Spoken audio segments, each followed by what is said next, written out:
Thank you, everyone. We're going to get started just now. Thank you so much for joining us. And it's a difficult panel to follow. So much has already been said this morning, but it's my pleasure to welcome you to the second panel of today's seminar on small countries and emerging issues on the UN Security Council. My name is Katrina Dowd and I'm an assistant professor at Dublin City University. And I'm welcoming today Ambassador Fergal Mythen, permanent representative to the United Nations of Ireland to the United Nations in New York, and also Ambassador Sven Jurgensen, former permanent representative of Estonia to the UN in New York, and Ms. Karen Landgren, Executive Director of Security Council Report, who I can just about make out from the positioning of the screen. I'll briefly introduce our speakers today, and each will speak for about 10 minutes, followed by questions and answers. I understand we have permission to run to 1:15 as we're starting a little bit late, so just to anticipate that we'll go over, but I would ask at the beginning, so I don't have to single anyone out in particular, do keep your questions brief, and we'll hopefully get through as many as possible, as I expect there'll be lots of discussion on this important topic. So first, Ambassador Fergal Mythen, PR of Ireland to the UN in New York. Prior to his appointment, Mr. Mythen was Director General of the Ireland, United Kingdom and Americas Division of the Department of Foreign Affairs, where he has held various posts since 1990. I'm also joined by Ambassador Sven Jurgensen, former PR of Estonia to the United Nations in New York, a position in which he has served twice, most recently from 2015 to 2022. And prior to this appointment, Ambassador has served in a number of roles, including Ambassador to France and Permanent Representative to the OECD. And lastly, Ms. Karen Landgren, Executive Director of Security Council Report, has been in the role since 2018. Ms. Landgren has served with the United Nations for over 35 years and is the first woman to have headed 3 UN peace operations mandated by the Security Council. All too brief biographies that don't in any way do justice to the expertise on the panel. So I'll hand over without any further ado to Ambassador Mythen. Thank you for being with us. Thanks very much, Katrina. We have a lovely phrase when we're at meetings in Brussels when we started Tour de Table, where there's 27 member states. And by the end of that, one person, an ambassador, usually says, it's all been said, but not by everybody. So I kind of feel that's the way it is here between the minister's very comprehensive statement and then the panel discussion. So what I'll try and do is give a perspective from the room itself. But firstly, I do want to just say a few words about our team in New York, and it's already been said. But they're an extraordinary bunch of young people between full-time foreign affairs officials, young people we've hired for 2 or 3 years as policy officers, and our local team. And they just have represented Ireland so well in the last 2 years, in the campaign and then on the council itself, led by our former ambassador, Geraldine Byrne-Nason. And I just think it's really important that I give them a shout out. Some may be even watching this, so it is important that I do that. But the Taoiseach, when he came back from from New York in September, he spoke about just the sense of energy and commitment and mission and dynamism. And I think that's really, really important to acknowledge. I also want to let you know, just like Richard did, Jim Kelly. For those of you who knew Jim was an extraordinary expert on foreign policy. He should be speaking here today, not me. We miss him every day. He represented us so well, and we try to represent Jim and honour his memory in the work we do right up until the end of December. An extraordinary colleague. So in terms of the room itself, I mean, I should say it's a very new area for me. I joined and took over leadership of the mission in August, having spent most of my career on Northern Ireland issues. So I'm not great at UN jargon, co-facilitators, co-pen holders, resolutions. That's not my forte. But what we have, what I hope to talk about is in the room itself. And the dynamic, I must say, being new to it is quite striking. The atmospherics are tense. Some of the interventions can be quite personal in nature. And that has been Ukraine. And it's not just on on the Russian invasion of Ukraine related issues. It colours so much of the work of the council, and it's quite challenging to see, and it impacts on so much of work. And I'll come back to that. It also has impacted on Ireland and the perception of Ireland at the UN. We have taken a very and I believe a rightly forward stance on the Russian invasion of Ukraine. We are very clearly aligned to the positions taken by the US, the UK, France, Norway, and again, rightly so. But not every member state on the Security Council and not every member state in the General Assembly sees it through the same prism. And, you know, very often you talk to an African colleague or an Asian colleague and they say, well, now you care, as in now we the West care about territorial integrity. Now you care about invasions. Now you care about these issues. For us, that's quite challenging because our perception of ourselves is, well, you know, post-colonial, famine, hunger, peace, all the rest of it. But for many countries sitting around the Security Council table, but also in the General Assembly itself, there's a deep distrust of the West and its motives, and a sense of, well, you know, you haven't been as forward on Palestine, you haven't been as forward on other issues. And that's challenging. And it's challenging for us, you know, in terms of our own standing in the General Assembly. And there will be a long impact on that in terms of relations around the table. And I think this is really important. When I speak to our African colleagues or Asian colleagues on the Security Council, there is a certain fatigue developing in relation to the Ukraine debate. And when they very often when they intervene on Ukraine debates, it's about food security, as Sonia spoke about. It's about energy, fertilizer, and it's also a criticism of the West about its hypocrisy. That's a real challenge. There was one particular debate I was sitting on. It was a debate about Africa, in particular the situation in the Sahel, and it got quite testy between the US, France, and Russia. And the Ukraine ambassador intervened and made a real tour de force about the role of the colonial powers and Russia in Africa, and it was a criticism on all our houses. So it's impacting on the mood in the council itself. For a small member state, for a small country, and I think that's the title of this particular panel. But I think Renata is right. We may be a small country in size, but in terms of diplomacy, in terms of our economy, we're not a small country, and what we say does have an influence. But in terms of how we get things done in this atmosphere, it's quite challenging. But we do get things done. And I think some of our colleagues spoke earlier about the work that has been done in various areas. And the secret there is engaging with all 15 on the council. I take one example, the Bosnia-Altea renewal. We got a 15-0 result, which was really, really good.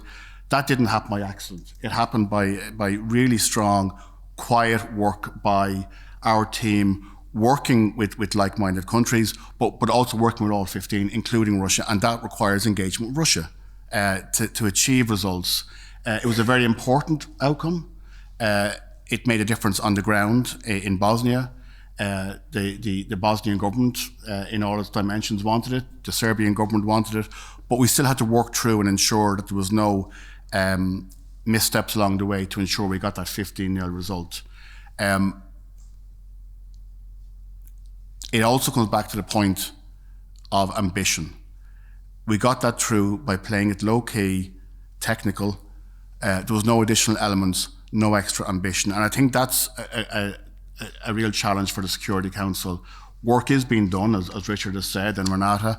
You know, mandates are being extended. There is some good work across the board, but it lacks ambition.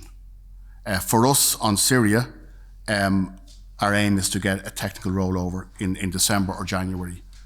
Not any additional elements, just keep it low key, keep it technical, work with all 15 around the table to secure that. And that does impact on the credibility of the council in terms of lacking ambition, lacking an ability to address some really challenging issues.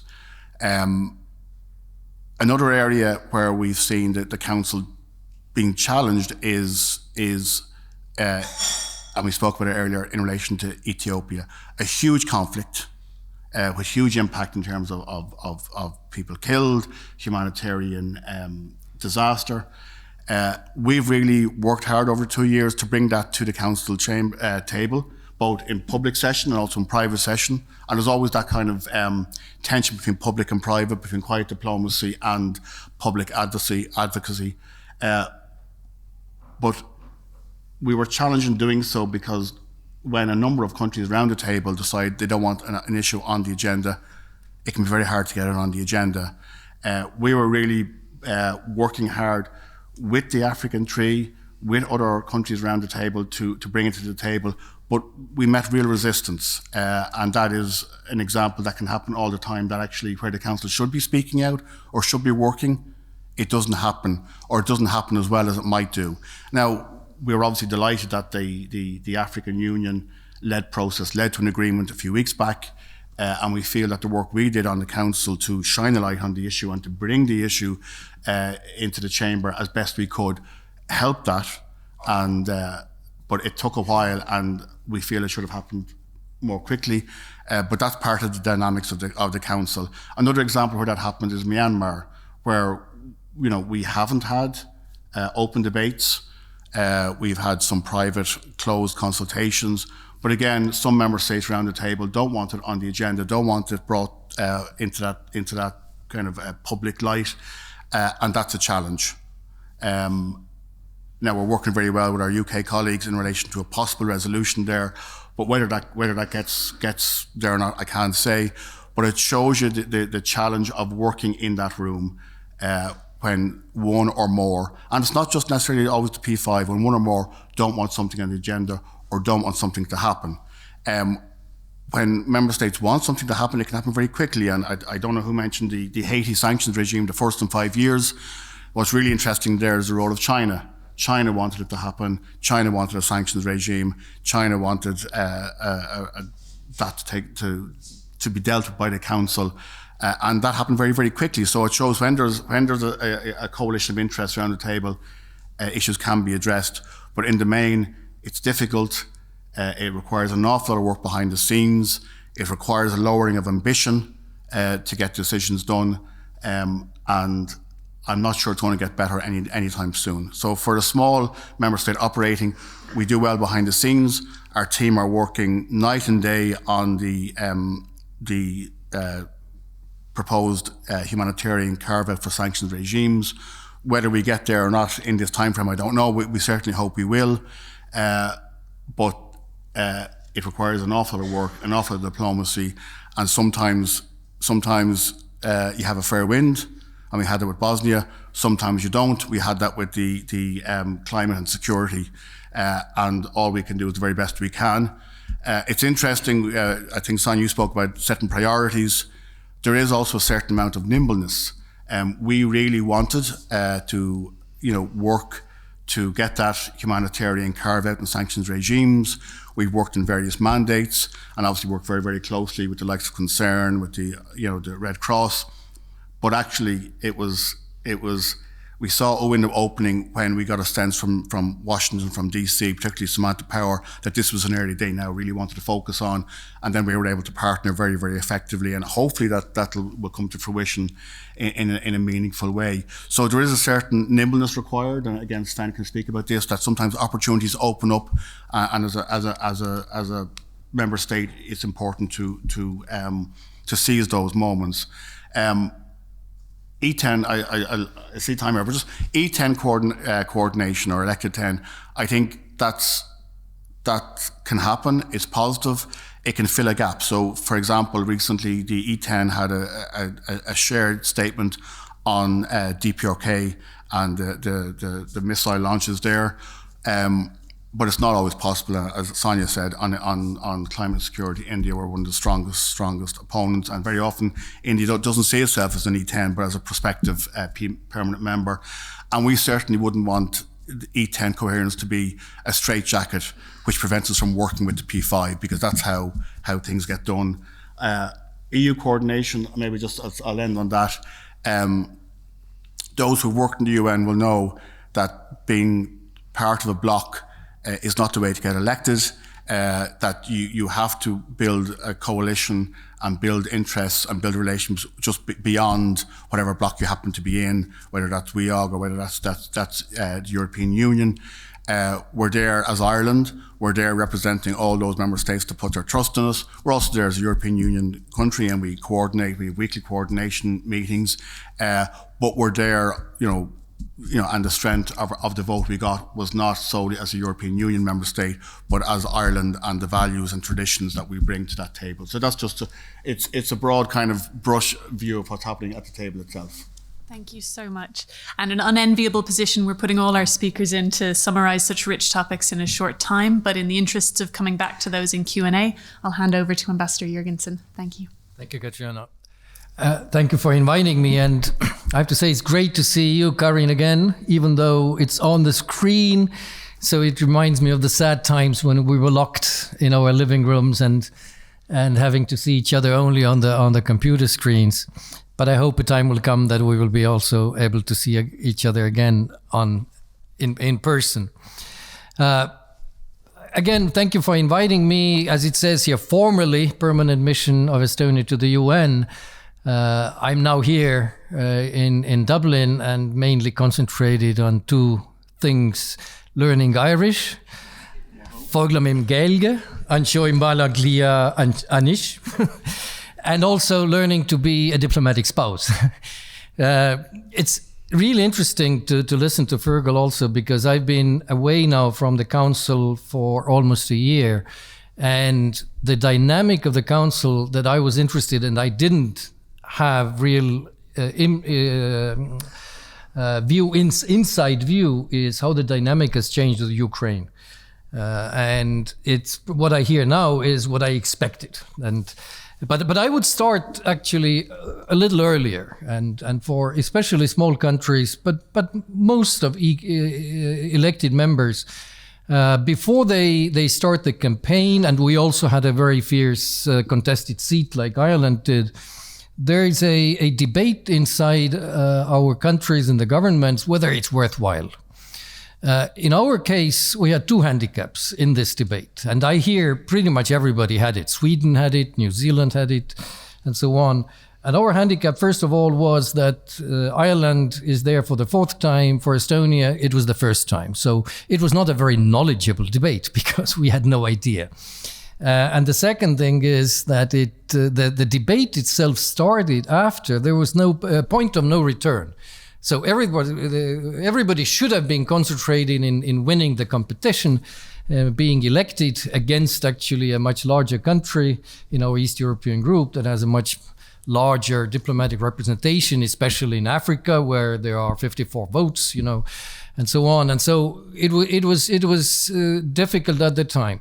But as I said, it was not a very knowledgeable debate. And the main two arguments against going to the council were two. The first one was that the elected members have no say. It's the P5 that are running the show, and so it's not worthwhile. And the second one was that because of being in the council, there might come moments where we might spoil our relationships with our closest allies, that we might have different positions on important issues. Both of them turned out to be wrong, completely wrong. And the first one, it was even a surprise to me actually at that time how much the council worked as 15, not 5 plus 10 or 10 plus 5. I can't even almost remember cases where the P5 was doing their own thing and they neglecting the elected members.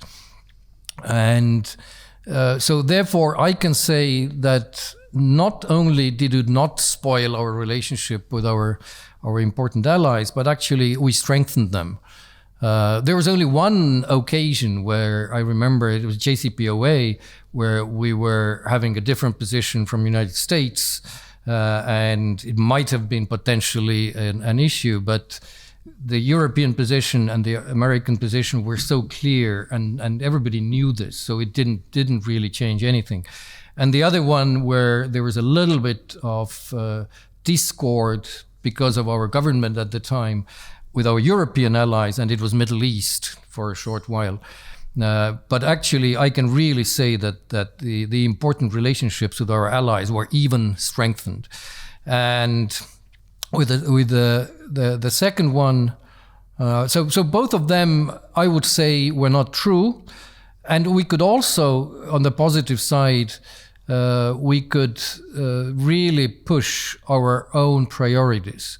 And one thing where I'm really proud of is that Estonia was able to bring a new subject to the Security Council table, and that was cybersecurity. That is one of the main foreign policy issues for Estonia.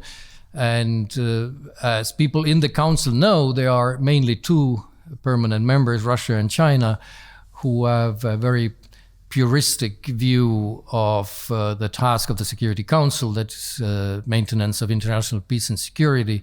And that means that it's really hard to introduce new subjects. But we were able to do that and we had a long-term approach, and we started off already with closed consultations where it was together with UK and US when we raised a subject of attributed cyber attack that was against Georgia. Then at the end of 2019, there had never been attribution before.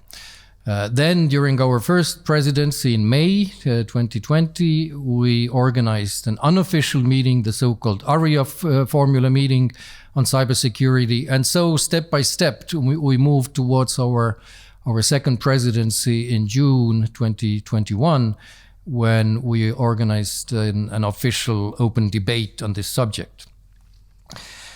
Now, the other interesting thing that shows actually also the dynamic, how it's changing all the time, is that's the EU cooperation that Fergal also mentioned a little bit. When we entered the council, we had 5 EU members. That's 1/3 of the council were EU members. And the maximum at the time would have been 6, because Cyprus, for historic reasons, is a member of the Asia-Pacific group. But when we left, then it was only France and Ireland. And if Ireland wouldn't have made it to the council, it would have been only France. So that's how it might and can change. But that's also one of the reasons why we introduced and pushed very strongly to have a cooperation of EU plus. Not only EU countries, but when you look at countries like Norway, also UK after Brexit, it didn't change its policy, that's quite obvious. Then you have Albania that had joined 100% of EU statements. And so we introduced this format not to lose this European axis of Security Council, and it had been quite successful. Now about small countries in the council, and quite often people are talking about the specific issues of small countries being in the council. I think in some ways it's a wrong approach, because in my experience, it doesn't really matter being in the council whether you're big or small. Your impact does not depend on that. Your impact mainly depends on your ambition. And small countries sometimes can have an advantage, because small countries mostly do not have specific issues in specific conflicts. And that means actually that they might have more credibility. And with ambition, a lot of successors to the council talked to me, and what I was telling everybody, that as it is only every 10 years, 20 years, 30 years, and for different countries, it's not worthwhile going there and just sitting there. Do as much as you can, be as ambitious as you can, but be cautiously ambitious. And in our experience, in our case, the first year we had a feeling that we were still learning. We didn't have enough self-confidence to take too big a bite of the pie. And on the second year, we felt that our feet are touching the ground already, so let's grab more. So we were constantly doing as much as we felt confident, and then some, but not more. And so therefore, for the second year, when Germany and Belgium left, we took over the penholdership for an important portfolio or file, Afghanistan. and together with Norway and also together with France, the pen holdership for Irini, and that's the enforcement of arms embargo in Libya. It was not easy, and because, even though pen holdership officially, it doesn't exist. Everybody can grab a pen on any subject, but there has to be consensus. It has to be accepted. And in order to get acceptance for this big portfolio like Afghanistan, it took me half a year, slowly talking to different countries, trying to get consensus first with the obvious ones that are supporting us, and then together working with Russia, working with China. And China and Russia have never taken any pen holderships. But I remember a telephone conversation when the last one was China to convince China, and the Chinese ambassador was philosophically speaking about a possibility. Maybe they would themselves like to take this and so on. But we were successful. And of course, when you see what happened in August 2021, nobody expected that. That we knew that things are going to downhill a little bit, but that it would happen so fast, it was unexpected. But what we heard also from the minister is that even though we didn't achieve much on Afghanistan, but what was interesting since August, when all of it changed, was that was not a subject where we saw a controversy in the council. Actually, there was a lot of cooperation and views that were pretty much the same. Now, we have to say what is important. I'm trying to wrap up. We left the council with more conflicts in the world than when we entered. So I didn't do a very good job. And what was the most frustrating, there were conflicts that everybody understands that are so complicated, nobody knows how to solve them, like Middle East, for example. But then you saw also conflicts like Yemen, Myanmar, Libya, that should be possible. And we still couldn't do that. And then there was a frustration of countries taking neutral positions in very, very clear situations. I once, in a public meeting, I reproached the Chinese ambassador who was calling in Myanmar for both sides again.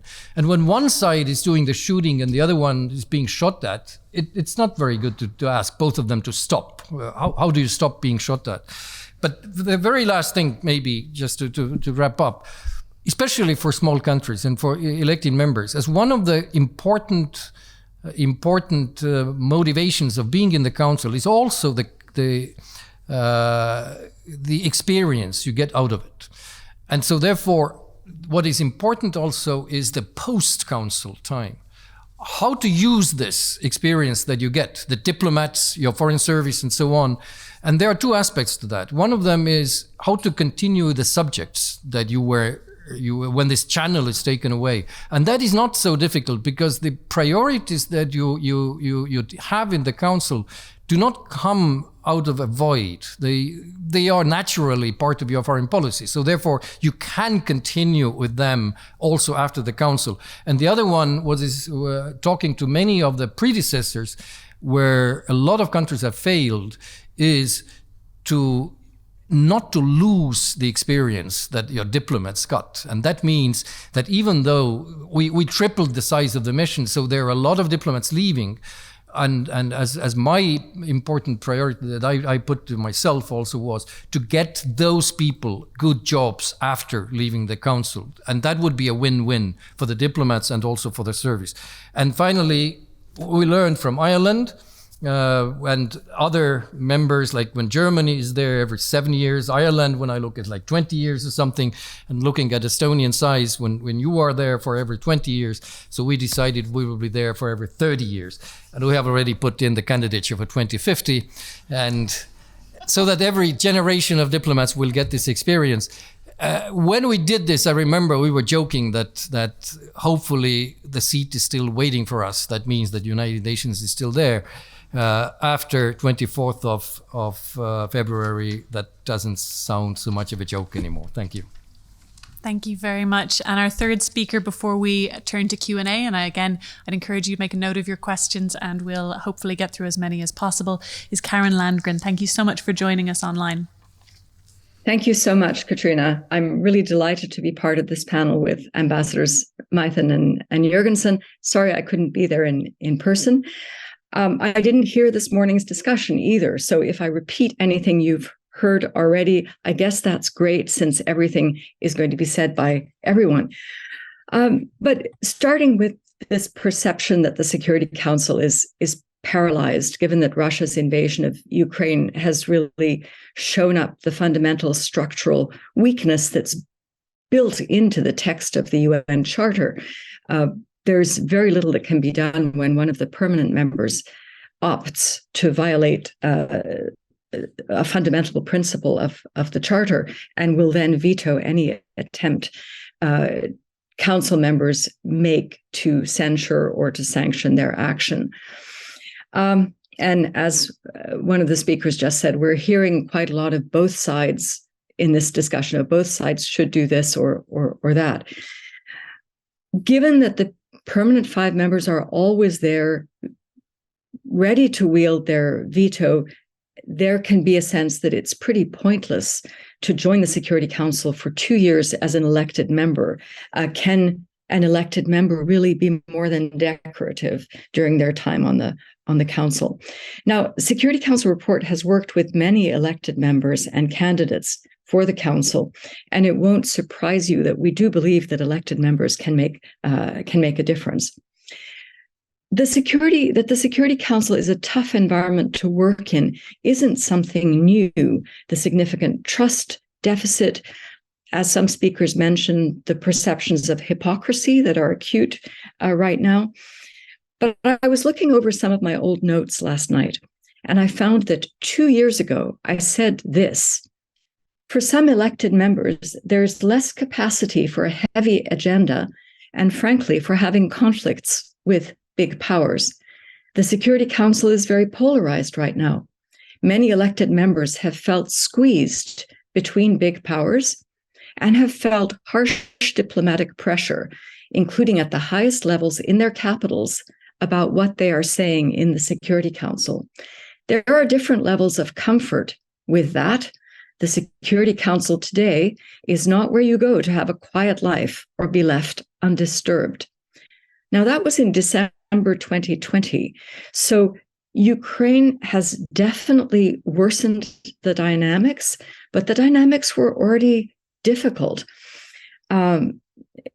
The Swedish ambassador, when Sweden came off the Security Council, said, be bold, but have a thick skin. And I think you've heard some similar advice just now. What these difficult dynamics mean is that few negotiations are easy, no matter what the topic is. It's hard to secure good written products, and many resolutions are being adopted without unanimity. We can come back to if you want to ask why that matters or not. What we're also seeing is what I would describe as a significant number of nuisance meetings that don't have to happen, but they're called for other reasons, and they do eat up time and add to the sense of irritation and the sense that there is too much time spent on Ukraine. We're seeing a real deterioration in a number of situations that the Council has grappled with for years, whether that's Haiti, DRC, Mali, Libya. It's struggling to deal with situations like Myanmar, DPRK, much greater testing activity than we've seen in memory. And we also saw the Council for the first time not adopt a resolution on non-proliferation. You will have heard this morning, I'm sure, that while the permanent members can strike down anything, that is their power, they can't make positive things happen on their own because that needs 9 votes in favor. So ultimately, nothing happens without the elected members. And they have been particularly active in pressing for the Council to discuss newer or atypical threats to peace and security. If we look at who took the lead on climate and security, on cybersecurity, as you've heard from Estonia, that was Estonia, on weapons of mass destruction, which the Council discusses surprisingly little, on discussing COVID at the outset of the pandemic, this has been elected members. It's often the case on humanitarian issues as well. We heard about Syria. I would say there are three ways that elected members have gained power, three things that have allowed them to gain power.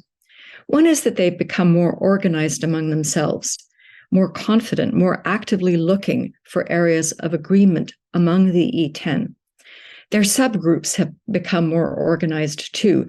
The Europeans were probably the first among the E10 to have joint stakeouts, but since then the three African members have come together as a really strong subgroup. In 2021, the then A3 plus St. Vincent, which had allied itself with them, delivered 53 joint statements. That is really powerful. Now, with the current group of A3, unity has been a bit more elusive, including over referendums in Ukraine, where Gabon abstained on the vote and broke with the other African countries. A second way they've become more effective is that the harder the dynamics are among the permanent members, the more space the elected members can seek to occupy. So where there's a crisis in the council, it can be an opportunity. The difficult dynamics we're seeing have in a way been a catalyst for E10 action. They can't solve fundamental political differences among the permanent members, but they can still show their impact. You may have talked about the resolution from 2014 that first authorized cross-border humanitarian aid into Syria, Resolution 2165. But that came about because of an initiative by elected members. At the time, it was Australia and Luxembourg, joined by Jordan. They played a bridging role at a time when, of course, the permanent members were incredibly divided on Syria, a division that continues.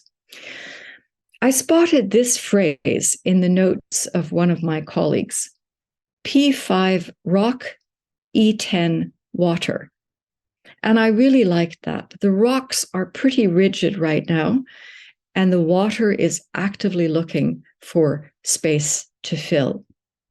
And my third point on this, sticking with the liquid metaphors for a moment, really the tide has turned against the P5 in some ways. When criticism is being heaped on the permanent members of the council for the body's shortcomings, they are a bit more amenable to seeing elected members being proactive. It's become less acceptable to have only members of the P5 as penholders in the council taking the lead on most agenda items. We're seeing since 2019, and this year more effectively than ever, more elected members taking the lead on co-convening a great many issues. Now, you've heard about Ireland and Ethiopia, but we're also seeing Mexico on many files, Norway and Ghana on West Africa, last year Ireland and Niger on climate. It is politically beneficial for some of these permanent members to share their pens now. They're finally seeing it. It would have been great if they had seen it 5 years ago and kind of been in the vanguard of this change. They're changing because of pressure. I would also say that the war in Ukraine has heightened both sides' courting of the global South. This means not only there's a greater openness to sharing the pen, sharing the lead, but also that it's become harder for former colonial powers, France in particular, to continue to lead in the Council on issues of their former colonies. We see this for France with Mali in particular, but also the Central African Republic. Now, we talked a bit about E10 unity, but how effective and how united the E10 can be depends on who's in the mix any given year. Some years, the E10 really only have in common that they've all been elected to the Security Council. Having big regional powers among the E10 definitely affects the mix. We have seen that with India and Brazil, both now among the elected 10. Fergal referred to the role of India. But I have to give a shout out to Germany, which fought hard in 2019 to share a pen with a permanent member. And they succeeded in co-pen holding with the UK on Libya sanctions and on Darfur. And that was really, they put their shoulder to the door to open this space more for elected members. That's important. Last point. Almost 20 years ago, elected members complained about the shortage of information that was available to them. It's part of the reason for the founding of Security Council report. Complained about the lack of transparency around the council's working and about their own inability to capture the lessons they had learned. All of these things have improved dramatically. And part of that is that elected members, outgoing members, now do more to actively build in continuity and a smooth transition with other incoming members. I think there's been a change in mentality among many to see the work of elected members in the council as a continuous process, rather than as a standalone 2-year segment, which is just the star turn for that elected member, but more as a flow. Anything big in the council is going to take more than 2 years to achieve. So this handing on from one elected member to another of particular priorities and interests is really important. And this is a shift in thinking that's taken a lot of work. Thank you.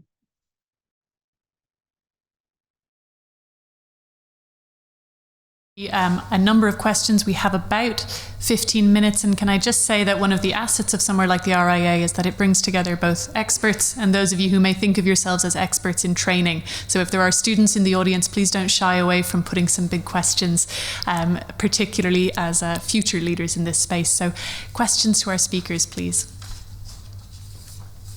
I have one. Thank you very much. Thank you all for the amazing presentations. I'm a student at TCD of International Peace Studies, and I was wondering, since almost all of you emphasized the distrust that we certainly have in the West and the hypocrisy in the West, I wanted to ask about the credibility of the Security Council right now. And I also noted that the Minister of Foreign Affairs, Coveney, talked about reform as a strategy, but how can we practically address this distrust that we have now, and how many years until we can finally have a Security Council term with less conflict? God willing. Thank you. Thank you very much. We'll take 2 or 3 questions together. Renata, please. Thank you very much to everyone for the interesting panel. I had a question, and it's really building on Karen's point about the flow, because that's something that I also flagged about, sort of the ever-expanding agenda of the Council and how to navigate that. So very practically, Fergal, it'd be interesting to hear from you about who is the handover to for the transitions resolution. That was an important resolution for Ireland, and you've mandated or requested the SG to provide an annual report, but where do you see the flow of that coming?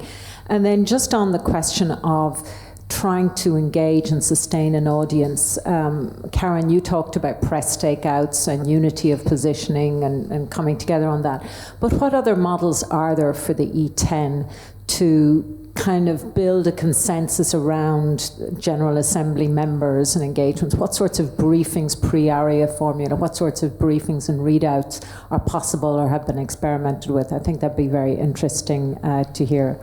Thank you. Thank you so much. And there was a third question. Rachel, please, and then we'll turn to our panel just behind. Oh, sorry.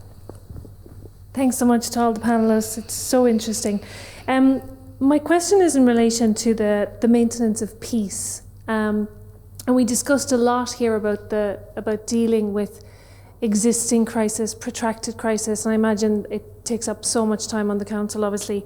But the role of the Council in conflict prevention, and I'd be interested if you could say something on that, and how negotiating solutions or negotiating peace before a crisis comes to the point that there's mass displacement and a humanitarian crisis. Thank you.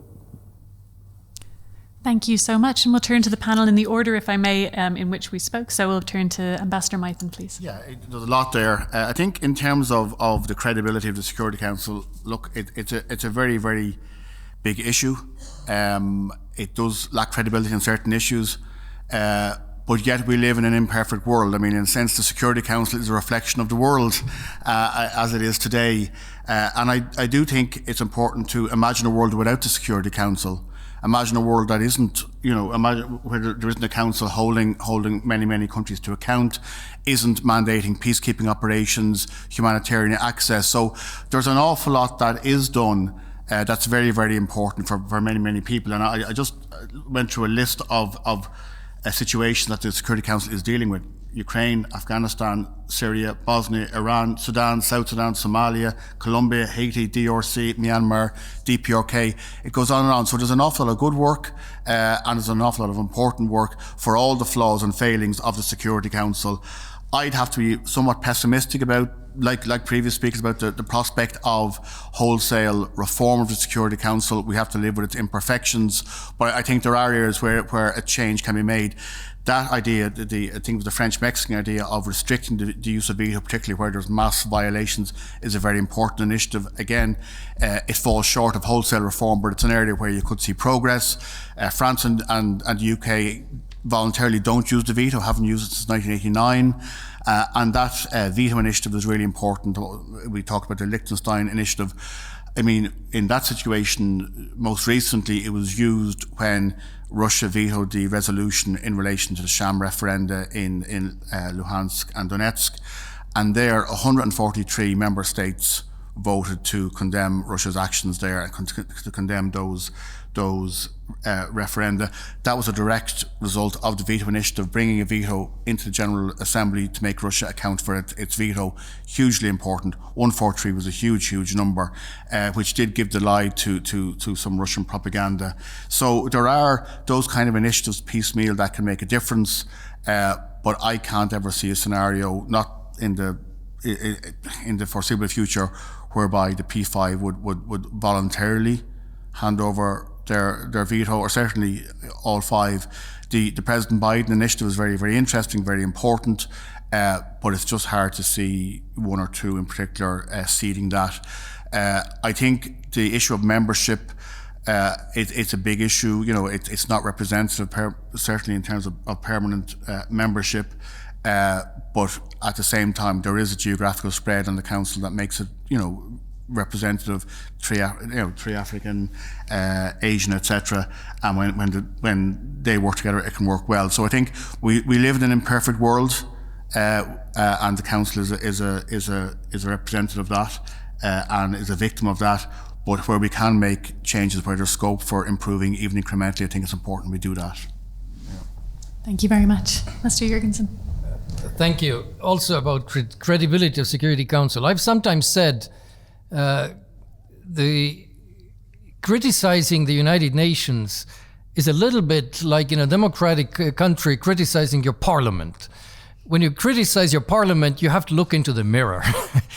And the same with the United Nations. The United Nations is a global institution. All countries of the world, or 193 are members. The representation of the world cannot be better than the world itself. That's the world we live in. And of course, the task of the United Nations and also that of the Security Council is try to do it, make it better. But like Karin said, and that's also about the E10 possibilities, the other question, what can be done, is it depends very much on the composition of every single year. And I remember for the 2 years, the 2 years were very different, actually. And when I can say the first year, like-minded countries with ours had. I would say it's not an exact mathematics, but we were like 8 members. The second year it was 7 members. And even though I'm a spouse, I could speak more openly. I'm not going to mention the countries, but one of the members of the second year has been a big disappointment, being a democracy and taking those really strange positions on human rights and never taking a principled stand on important issues has been a disappointment. What comes to reform, again, being a spouse, I can tell you it will not happen. I was, like you mentioned, it's my second time at the United Nations. I was there 98 to 2000. It was not such a sexy subject at that time yet, but there was a group of 10 countries called G10. Estonia and Ireland were actually both part of it. Richard Ryan was your ambassador, I remember. And one of the things that was used all the time was that we are approaching the 55th anniversary of the United Nations, and let's not lose the momentum. Momentum is an important word. You said you were new at the United Nations. That was an important word. I came back 2015, 15 years later, and one of my first meetings was what is called ACT Group, Accountability, Coherence, Transparency, that has a similar initiative, actually also called Code of Conduct, like the French-Mexican initiative. And we're pushing very strongly. And my first meeting in 2015 in the summer was this ACT Group meeting. And the first thing I hear is, we are approaching the 70th anniversary. Let's not lose the momentum. So my first intervention literally was thanking everybody that for 15 years they had done such a good job and they had not lost the momentum while I was gone. But on more serious, I think reform is not possible, because if the big reform, the comprehensive reform, small things like code of conduct, voluntary abandonment of veto right, these are issues where with pressure we might get somewhere. Especially when there might be changes in some of the P5 internal politics and so on. Let's work on it. But the big one, it's not possible, because that's the way it was created in 1945. And the countries that have a veto right, they will never abandon this. And the number of countries, that's not the big issue. The big issue, let's be honest, when it's really there's a deadlock, it's because of veto, and that influences the credibility of the council very much. There are issues, like I mentioned, where there should be a possibility to end the conflict, to make a change. Even, there is this, I believe it's still out there, the Safar tanker in Yemen. I entered 2020 in January, one of the first meetings. There is a tanker on the shores of Yemen that is in such a bad shape, and there's a danger of real huge environmental disaster. You just need to fix this. You need the inspectors going on board. You need to fix it. That shouldn't be, and even that can't be solved. For 2 years it was still going on. And finally, on the maintenance of peace and security, and you mentioned conflict prevention, that's exactly one of the issues where, as I mentioned, new subjects are really difficult to bring on the table. And those two purists, Russia and China, they consider very much the task of Security Council to deal with existing conflicts. And conflict prevention, therefore, that is absolutely clear to everybody, it's a cheaper way, and not cheaper, I don't mean money. Human lives are actually at stake and so on. Conflict prevention should be a big subject in the Council, and it's not. Because when the conflict is not there yet, people are not dying yet, then there are two countries that don't want these issues to be on the table.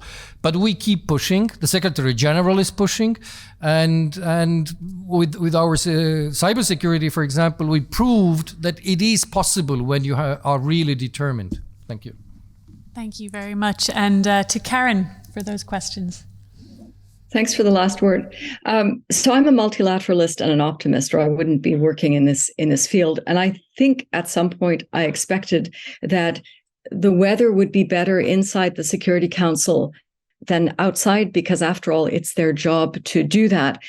So imagine my disappointment when the weather is exactly the same inside the Security Council. And that is where global geopolitical shifts and tensions really play out. And it can't be any other way.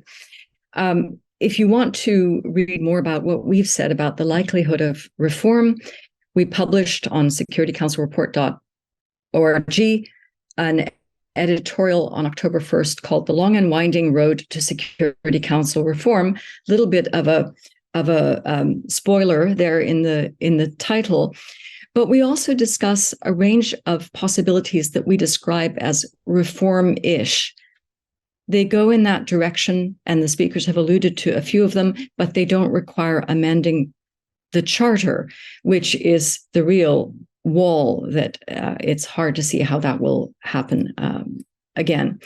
I think to Renata's question, members can come together in so many ways. I think members have to remember that they don't need permission from the Security Council, from the permanent members, to organize themselves, whether it's into groups of friends or informal expert groups. If they draft a resolution, they can go and find over 100 co-sponsors for it from other member states. So there are possibilities there, but I would just say it's exhausting, especially in the current climate. So all these things are possible, but they really involve a lot of dedicated work. Most elected members come to the end of their 2 years really exhausted, not regretful, but exhausted. Prevention of conflict is one of the things the Security Council is supposed to do, and they certainly talk about it. But given the stigma for any country to be discussed by the Council, prevention doesn't happen. You can barely discuss things that are exploding. Imagine trying to discuss something that is just a cloud on the horizon for the moment.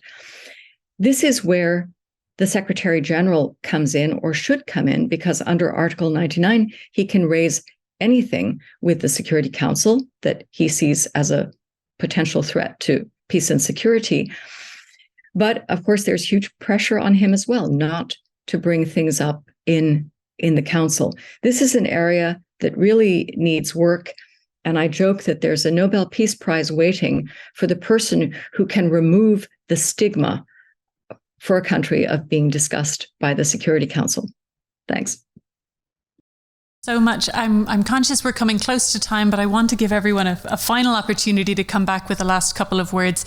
I won't endeavour to try and sum up key themes from the discussion, but I do want to just draw attention to some of the tensions that have come up in this discussion, because there seem to be these trade-offs between the idea of a more technical or low-key kind of progress that might be incremental and a more visionary agenda, and to what extent those need to be traded off by small countries.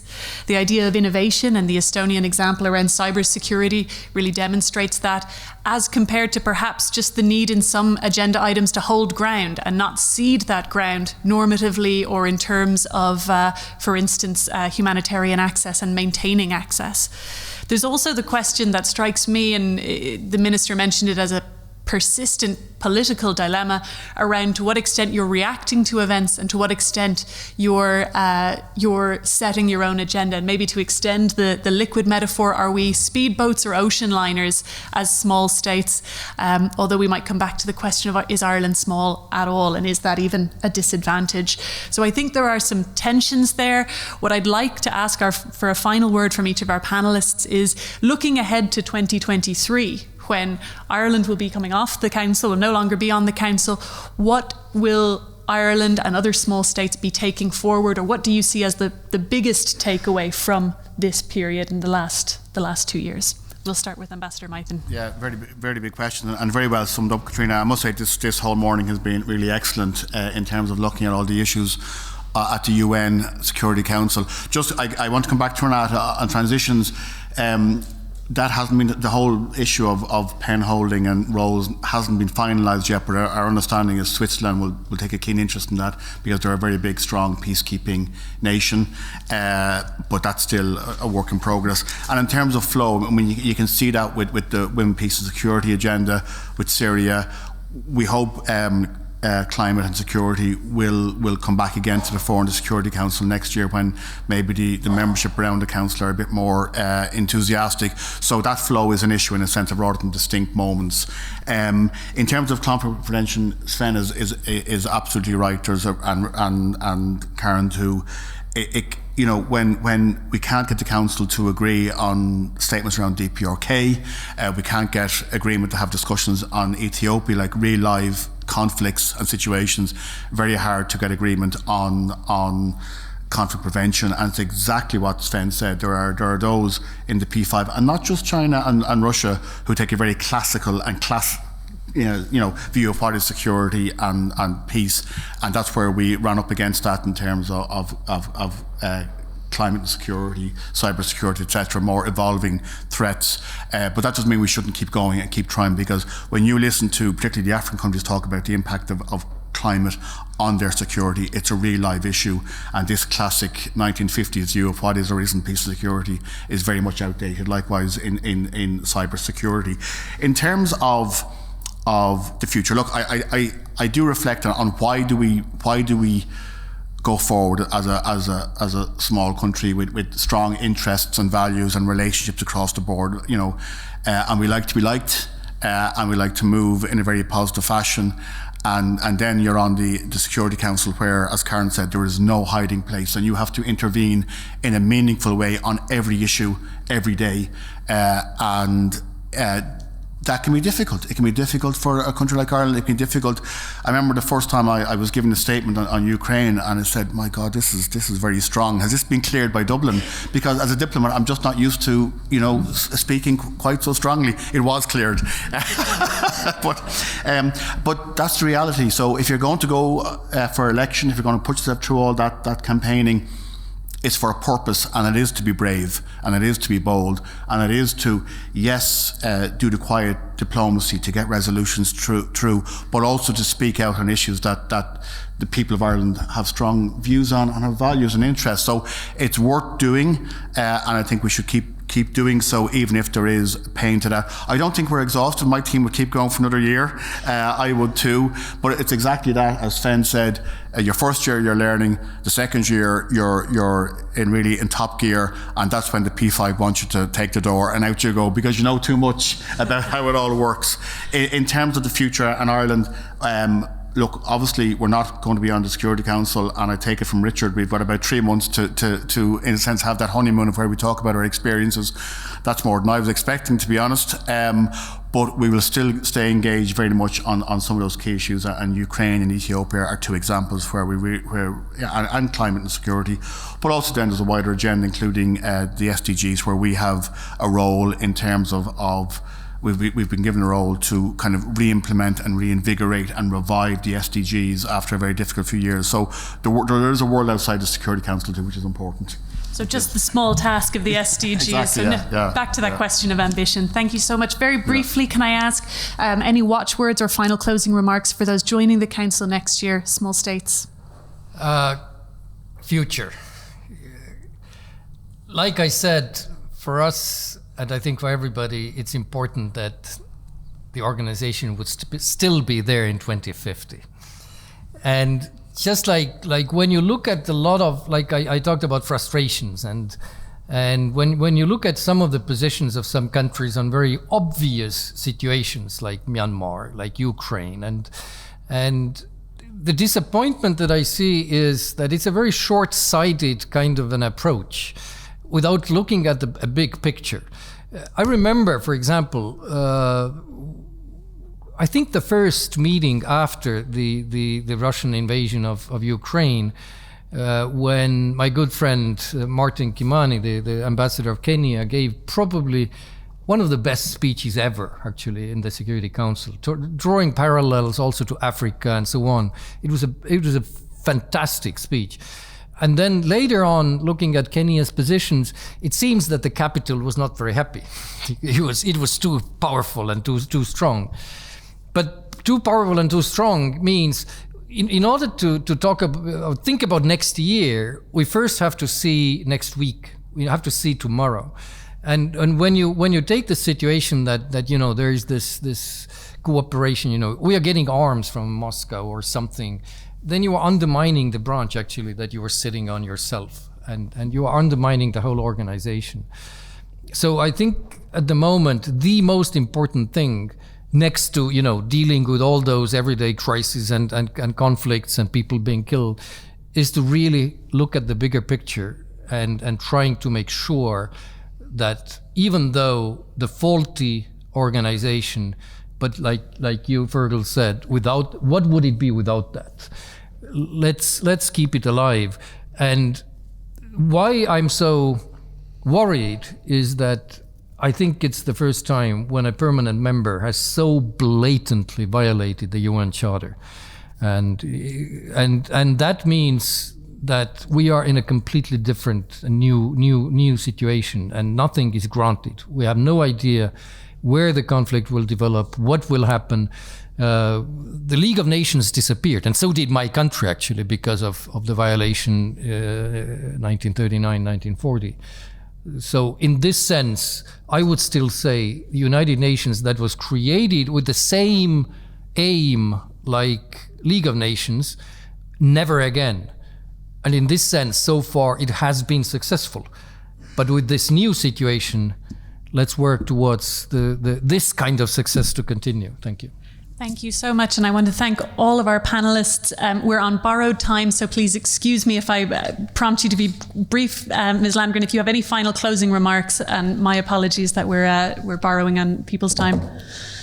I will be very brief. That speech by Ambassador Martin Kimani that was just mentioned, the ambassador of Kenya, the line he used in it that will go down in history was multilateralism lies on its deathbed tonight. And that was the night of the Russian invasion, which coincided with the Russian presidency of the Council in one of history's little ironies.